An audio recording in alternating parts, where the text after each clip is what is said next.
É muito importante lembrar que Lula e Haddad herdaram o real em processo de valorização frente ao dólar. Na verdade, o real foi a segunda moeda que mais se valorizou em 2022. Terminou aquele ano valendo 5,69% a mais. Então, para efeito aqui de comparação, nesse mesmo período, o euro desvalorizou 14%, a libra esterlina desvalorizou 17% e o iene japonês 23%.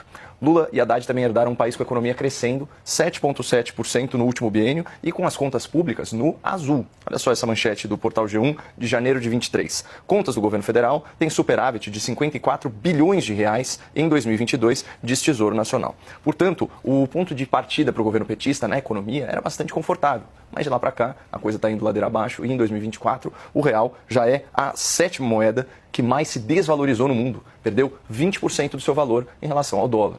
No meio do ano, o Lula da Silva se referiu aos críticos na imprensa como cretinos e fez a seguinte bravata: quem estiver apostando em derivativo vai perder dinheiro nesse país. As pessoas não podem ficar apostando no fortalecimento do dólar e no enfraquecimento do real. Vão quebrar a cara outra vez. E aí, claro, Lula foi efusivamente aplaudido pela claque de apedeutas e sicofantas antes de terminar da seguinte forma: eu não voltei a ser presidente para dar errado.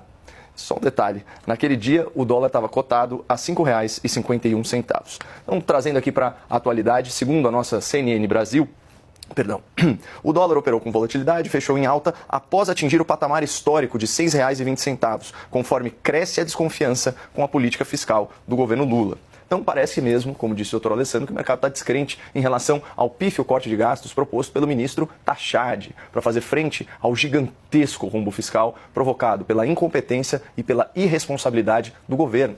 O pacote do Lula e do Haddad prevê uma economia de 70 bilhões de reais em 2 anos, com cortes em áreas como salário mínimo, abono salarial, previdência, assistência social. Segundo essa matéria aqui do G1, na área da educação, a estimativa é de um corte de 43 bilhões de reais ao longo de 5 anos, o que teria um impacto muito negativo na expansão do ensino em tempo integral. Ainda assim, é um esforço para tapar o sol com a peneira, porque só em 2023 o déficit primário do governo federal superou 230 bilhões de reais. Foi o segundo maior da história, também de acordo com o Tesouro. E para esse ano, a projeção mais recente que tem é de um déficit adicional de 55 bilhões de reais. Ou seja, traduzindo tudo aqui, o governo Lula herdou as contas públicas no azul e em poucos meses colocou o Brasil no vermelho em quase 300 bilhões de reais. Isso sem falar nas empresas estatais que tiveram o pior resultado em 8 anos e também acumulam déficit bilionário. Daí, para tentar compensar todo esse endividamento que gera desvalorização da moeda, inflação e alta de juros, o ministro Tachad anunciou um corte de gastos muito tímido e Lula perdeu totalmente a confiança do mercado. Segundo a pesquisa Genial Quest desse mês, 90% do mercado reprova o governo Lula.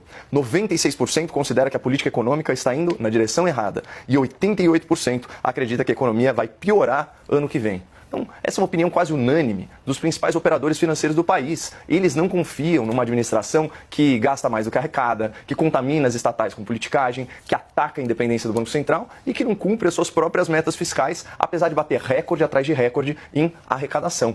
Então, diante desse cenário de incerteza, o capital ele busca investimentos mais confiáveis, investimentos como o dólar e como o ouro. E quem que vai culpar o mercado, Basília? Alguém aí sente confiança em deixar o seu próprio dinheiro na mão do Lula?